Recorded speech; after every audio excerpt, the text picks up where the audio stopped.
Okay, so in chapter 6 of Things Fall Apart, it's really about lots of traditional things that happen at the Festival of the New Yam. It really sets the scene. There's lots of imagery here, right? The wrestlers are about to come in, people are sitting. I equate kind of the scene to like, you want to find areas in the novel where you have the ability to make like connections, right? The way that the preparation for the feast and the holiday was described, like people cleaning and they want to be dressed nicely and they're preparing food and people are going to gather and get together. It's going to be a multi-day event. Like, try to find a way that you can make a more contemporary example or connection here. To me, the way that this is set up, I put it's similar to sitting in the bleachers at a sporting event. So those little moments will definitely help kind of make the text more meaningful. So they're waiting for the wrestlers to come in. They're describing the way that this scene looks, the drums, the baskets, 3 men with sticks. They're working on the drums. They were possessed by the spirits of the drums, right? Then, Okonkwo's getting really excited about this, and they're describing how they kind of start the ceremony. At last, the 2 teams danced in a circle. The crowd roared and clapped. The drums rose to a frenzy. People are waving around, almost like these sort of palm leaf fans. Old men nodded. There was an intoxicating rhythm. So all of these boys are about 15 or 16. So Okonkwo's children are getting up, to be that age. So Okonkwo's going to look at this and watch this happening kind of longingly. They're getting started to wrestle. It says, as soon as the 2 boys closed in, one of them did something which no one could describe because it had been as quick as a flash. The other boy was flat on his back. The crowd roared and clapped for a while, drowned the frenzied drums. Okonkwo sprang up to his feet and quickly sat down again. 3 young men from the victorious boys team ran forward, carried him shoulder high, and danced through the cheering crowd. Everybody soon knew who the boy was. His name was Maduka, the son of Obi Erica. Obi Erica is Okonkwo's best friend, his closest friend, and he's going to be mentioned throughout the story. So he's somebody that we will continue to see. So if you can imagine this, Obi Erica's son is the one that was successful, the one that won this wrestling match very victorious. So of course Okonkwo is going to kind of, I hope Noe can be that one day, or, probably wouldn't say that as nice. So they're, at the festival, let's see, Ekwefe is talking to another woman, and she says, is it true that Okonkwo nearly killed you with a gun?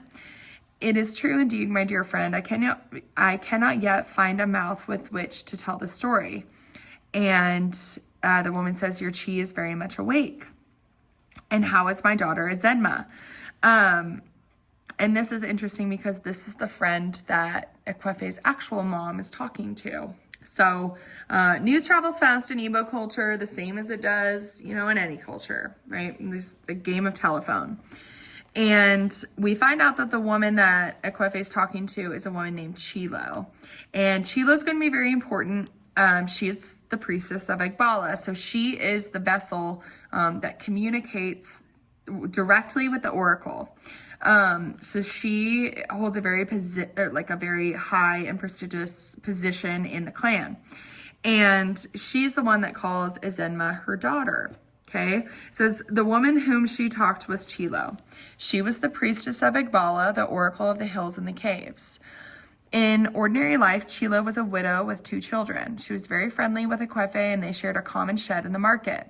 She was particularly fond of Ekwefe's only daughter, Azenma, whom she called my daughter. Anyone seeing Chilo in ordinary life would hardly believe she was the same person who prophesied when the spirit of Egbala was upon her. Okay.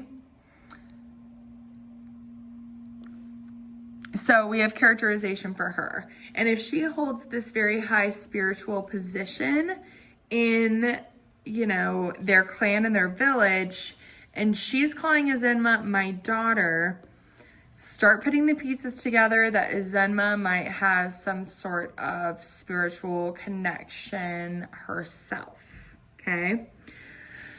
Now it's going to go back and continue describing the wrestling match. The contest is beginning.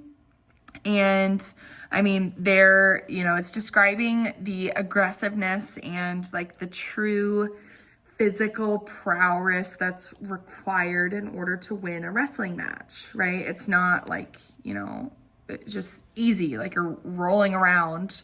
It's very intricate, it's very strategic, and it's very physically demanding.